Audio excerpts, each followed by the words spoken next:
Hey, so today we're going to be talking about the science of procrastination, how putting things off can sometimes be a good thing. What's the definition of procrastination? What's the benefits of procrastination? How procrastination can help your mental health? The risk of procrastination and how to moderate your procrastination. So, don't go anywhere. I'm your host, Marcus Hart, on the Transform You Live show. Let's get off into it.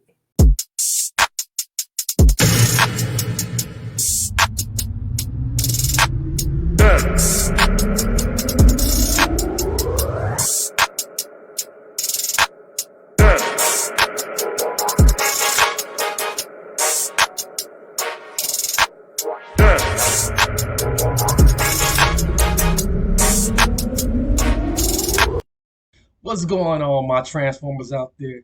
You might be a thousandaire like myself who's looking to become a millionaire. Well, I'm blessed to be able to come across the author of Generational Wealth That's Key. And what he has done, he started a YouTube channel. Who I'm talking about? I'm talking about A. Donahue Baker. He's a CPA, former Grammy nominated music producer, and a career real estate developer with a personal portfolio that includes over 500 units of residential and commercial properties nationwide. And he is crushing it out here. Over 397 million funding raised, 534 residential units counting, 296 businesses served, and 131 millionaires created. He has a YouTube channel, A. Donahue Baker, that you can go and subscribe to right now and get all the tips that he talks about on public stages and in his book, Generational Wealth That's Key. Go ahead right now, subscribe, like, comment, and share. All right, we are back. This is the only show where you can make real life and business transformation, harnessing power, optimism, hope, and faith on the Transform You Live show, which appears on the Transform You Media Network. So let's get off into it. The science of procrastination. I'm a huge procrastinator. First of all, let's clearly define what procrastination is.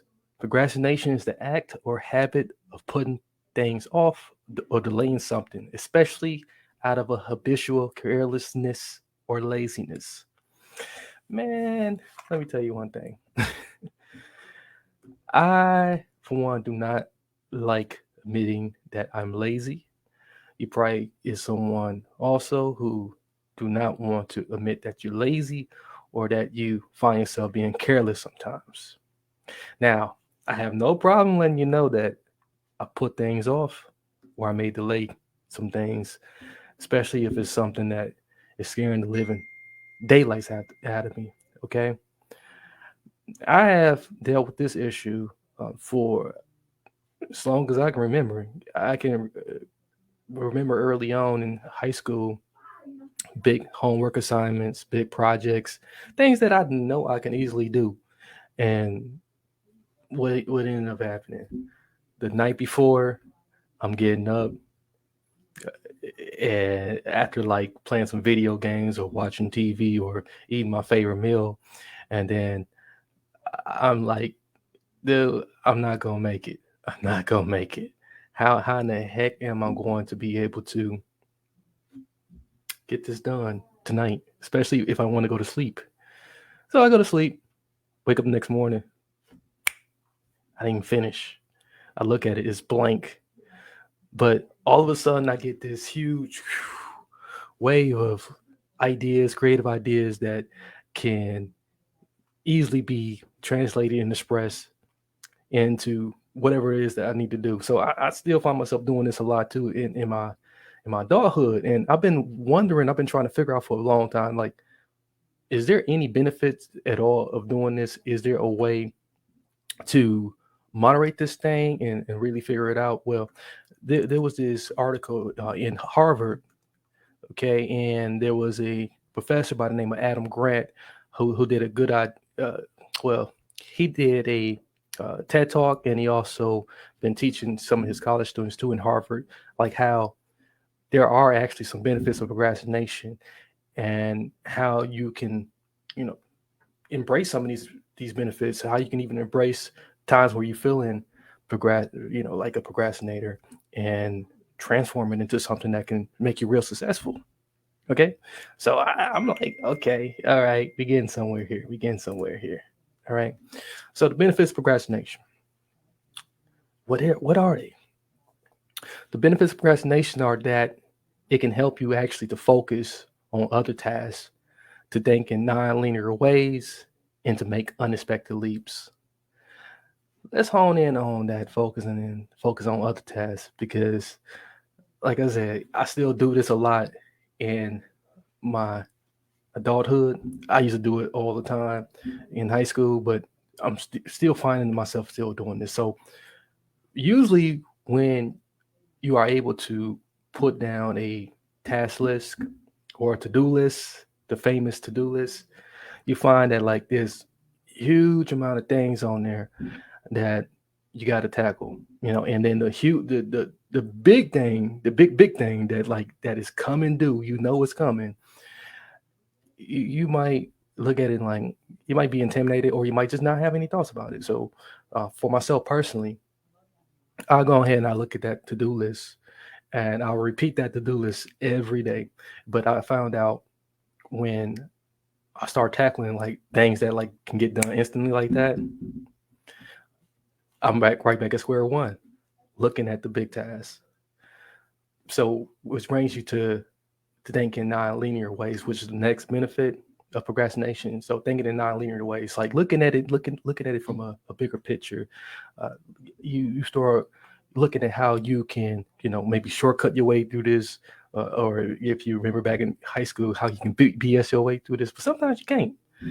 But it usually forces you to take a step back while you procrastinate, while you're just sitting there doing nothing, and start really brainstorming like other ways. And this can be real beneficial because like you might come across a way that maybe you didn't think about. Maybe you were thinking about it all in one way, like it's got to be done this way, it's got to be done this way in perfection. And me being a perfectionist that I am, and you might be somebody like that too, you become very narcissistic with it, and you start saying like, yeah, you get stubborn, you're like, yeah, it's got to be perfect. What if I take the extra shortcuts, the extra ways I can get this done, and it'll come up perfect. But you got to be able to drop that. You got to be able to drop that perfectionist attitude. You got to be able to drop that whole mentality that like it's only one way to do it and one way only.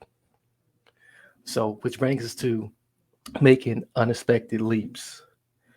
So once you get over that, once you're able to drop that attitude that like it's got to be done one way only, uh, and then you just get right into it, like skip it. I'm just gonna go ahead and just find a way to you know to put my all into this, even if it means that I'm not doing step A, step B, step C to get it done. Long as you get it done. Sometimes it's all about just getting it done, and this is where you find yourself making leaps and becoming more successful in whatever it is you try to master and tackle. And again, like man, I'm truly guilty of this, and it's getting to the point where sometimes procrastination can really take a toll on your mental health when you don't take any action, though. However, if you are able to leverage what procrastination actually forces you to do, which is number three, how can procrastination help your mental health? It helps you relax. Sometimes we can be a little bit too uptight. Sometimes we can be just all over the place, and then we develop this whole anxious mindset where okay, let's get it done. I got to get it done. I got to get it done. I got to get it done. But you might just need to relax, and so taking that step back, allowing procrastination to actually like put you in a relaxed mode where you can start again going back to point two, where you can start tackling some of those smaller tasks, getting those smaller tasks out the way, and then you find yourself with a lot of free time. So why not benefit from that free time? Why not allow yourself to relax? Why not meditate while you are trying to uh, get yourself to go into action and actually do something?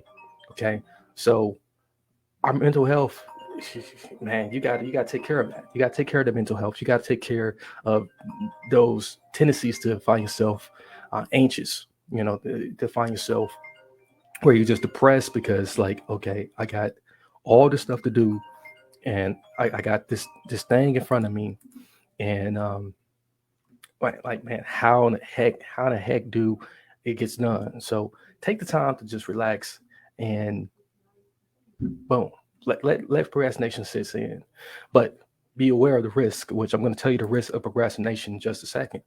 And shout out to Chanel. She said 100, 100. Yeah, like man, there's a lot of people that goes through this, and this has just been just my boogeyman and my Halloween Michael Myers that's in my closet. Every time I open the closet up, I can see that it's getting ready to happen. And this is where the risk of procrastination can lead you to. It can lead to like missed delays. You can find yourself being so overwhelmed where you just won't take no action at all. And that overwhelmed feeling, again, it turns into depression. It might trigger off some traumatic things you've been through before, because like you sitting there just like having all this extra time to to ruminate,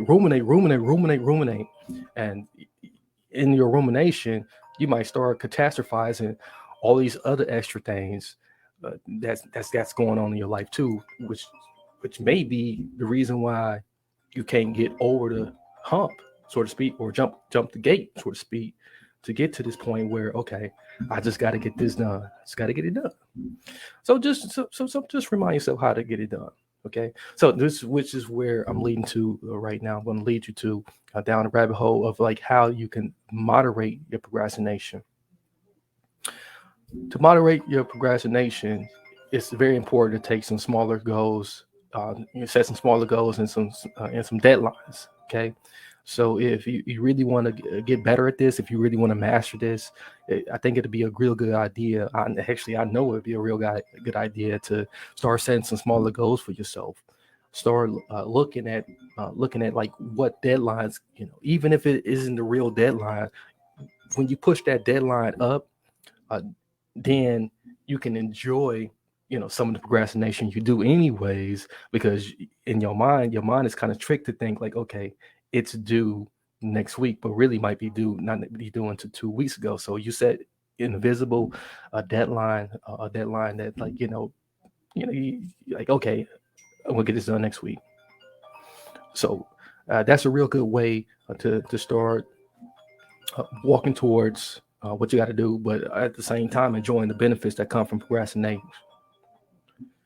Next thing to do you can do is break up your work into manageable tasks. Remember early on we talked about some just like how sometimes procrastination help you to look at like small things you can do, and then you will start getting yourself in gear and saying, okay, well I'm just gonna knock this out, knock this out, knock this out. Well, how about you just go ahead and cultivate that same mentality and start breaking up whatever it is that project is, whatever it is that work that you got to get done, and into like something that's more manageable. Okay, so um, while we are sitting here and I absolutely got this phone that is right now driving me crazy. I'm going to run a 30-second timer and be right back. Okay, I'm right back. Okay, and as I was telling you about the importance of moderating procrastination, I, like I said, I didn't find it do wonders for myself. I didn't find uh, what I always revert back to doing is carrying around a small planner. The planner is so powerful. Oh my God, because you got that huge visual of the calendar. You got the week, and then you can put those tasks in there that you need to get done right in there. I use it all the time. I think is real powerful, and it really gives you some structure, because a lot of times what we lack in is real good structure. Okay, and one of the benefits of and the perks of like when I was in the military was the fact that like I had a clear schedule of what I was going to be doing, and then I had someone to report to like take whatever project we were working on and to break it up. So that's where a lot of this comes from, and that's where you can find yourself really teaching yourself to um, procrastinate in a more healthier way. Okay, so now I'm going to turn over here to my computer, and we're going to look at what the Harvard Division of Continuing Education had to say about the pursuit of procrastination. Okay, and again, you can find this article on their website.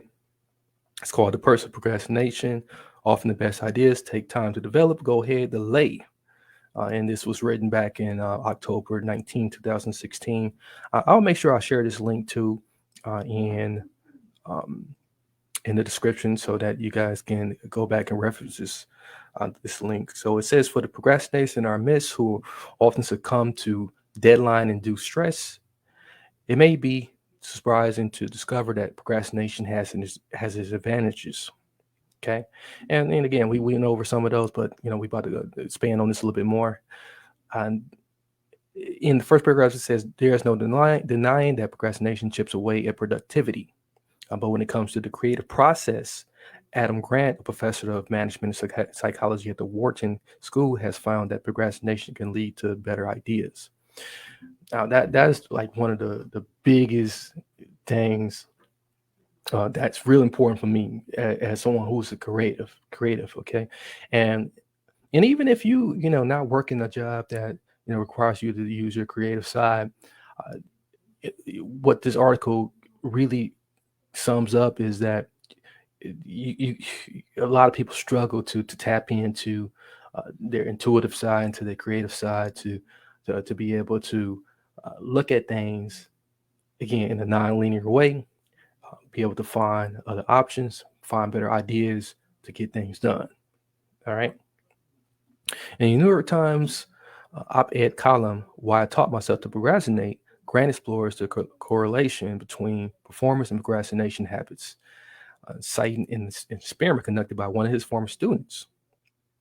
That name, which is the last name is Shan, a professor at the University of Wisconsin, asked participants to generate new business ideas. Those big ideas, those ideas you sometimes struggle to come up with, trying to find solutions for different issues that may arise in your day to day. Okay, this is why it's crucial. It's real crucial to sometimes leverage the different things that procrastination brings your way, because again, if you're having a hard time trying to tap into that creative side, you might just need to relax. You may just need to take a step back and start tackling some smaller tasks that can lead up to you getting the job done, or having some type of revelation of like, okay, maybe this will work this way. Maybe this is the answer to my problem. So some were randomly assigned to start right away. Others were given 5 minutes to first play Minesweeper or Solitaire. I like Solitaire. Everyone submitted their ideas, and independent evaluators rated how original they were. The result: the procrastinators' ideas were rated as 28% more creative. Look at that. Would you look at that? This is why you ever heard that thing, work hard, play hard? Well, if you reverse that, if you play a little bit hard, if you allow yourself to play a little bit hard first, and then go back to whatever it is that you were working on, this particular evaluation here, this experiment here, shows you that you'll come out with something more original in your work. You'll be more high performing in your work because you allow yourself time to kind of relax and really allow your brain to kind of disconnect, and as well as your emotions, because sometimes we can be emotionally attached to these things, disconnect and then get right back to it.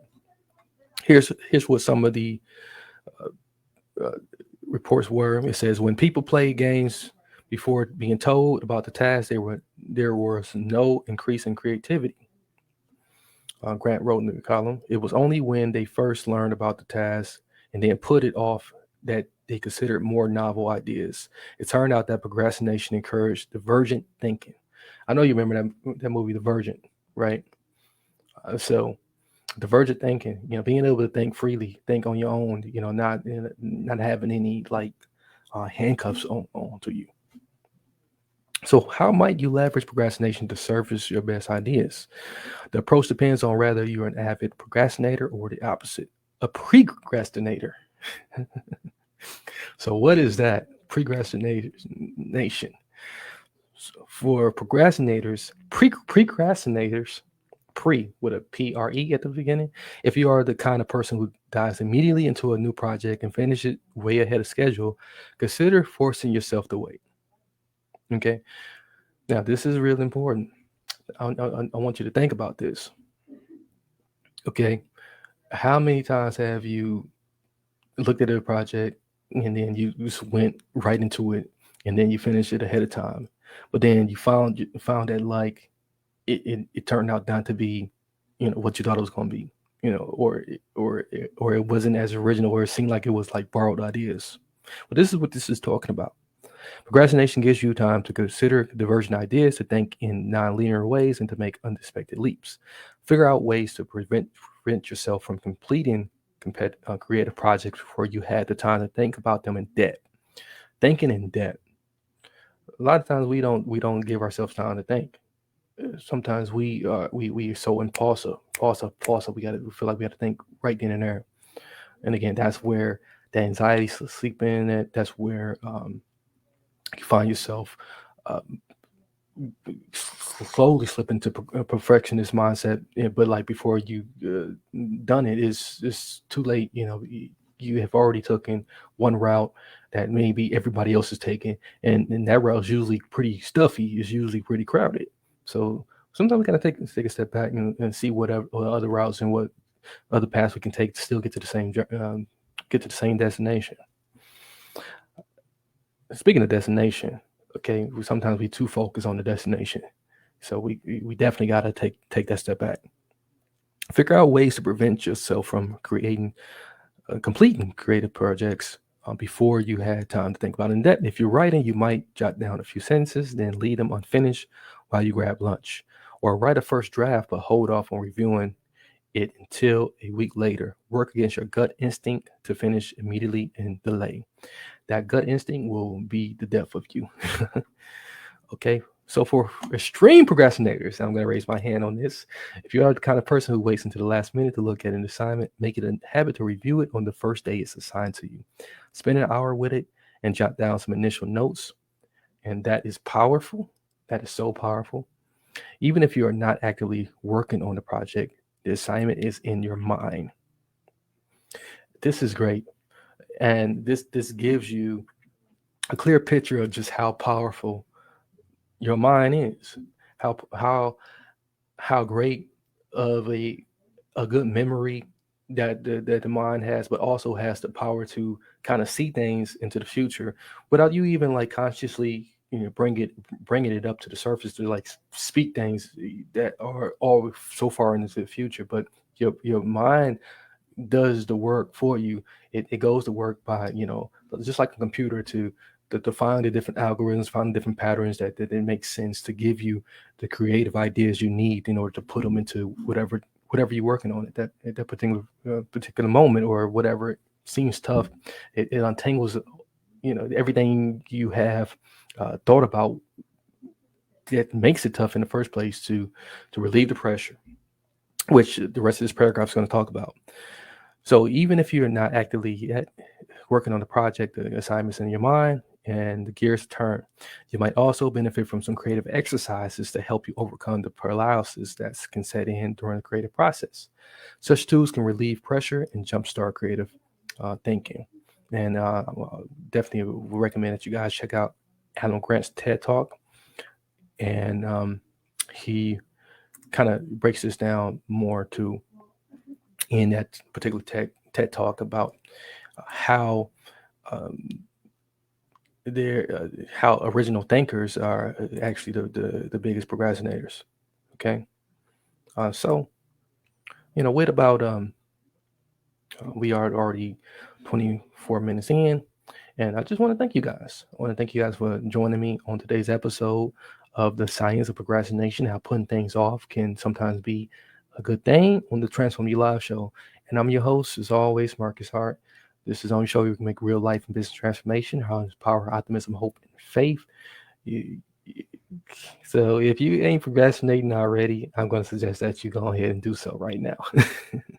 Or if you are someone who are an extreme procrastinator like me, why not take the time out and jot some notes down before you put it off? Jot some notes down, review the whole thing in full, in clear detail, and allow your mind to relax afterwards with, like, I don't know, with some ice cream and a good Netflix movie or something. Who knows? I want to tell you about our sponsor too. While I'm at it, a sponsor of today's particular um, episode is A. Donahue Baker, real estate developer, author, and speaker. He has a YouTube channel. I want you guys to check it out. He talks about like how you can become a billionaire working just a job. He talks about like um, how millennials should leverage social media in a more healthier and better way. And yeah, so if you need some ideas on the real estate market, or just how you can increase your wealth, A. Donahue Baker is the guy to check out. So that's all I have for you. Don't forget to subscribe, like, and comment. Share this around with someone you know, someone you don't know, as it does help to further the messaging that you've heard here today. And check me out. I am on Instagram at MarcusHart_official. You can find me also at Marcus Hart official 414 on Facebook as well.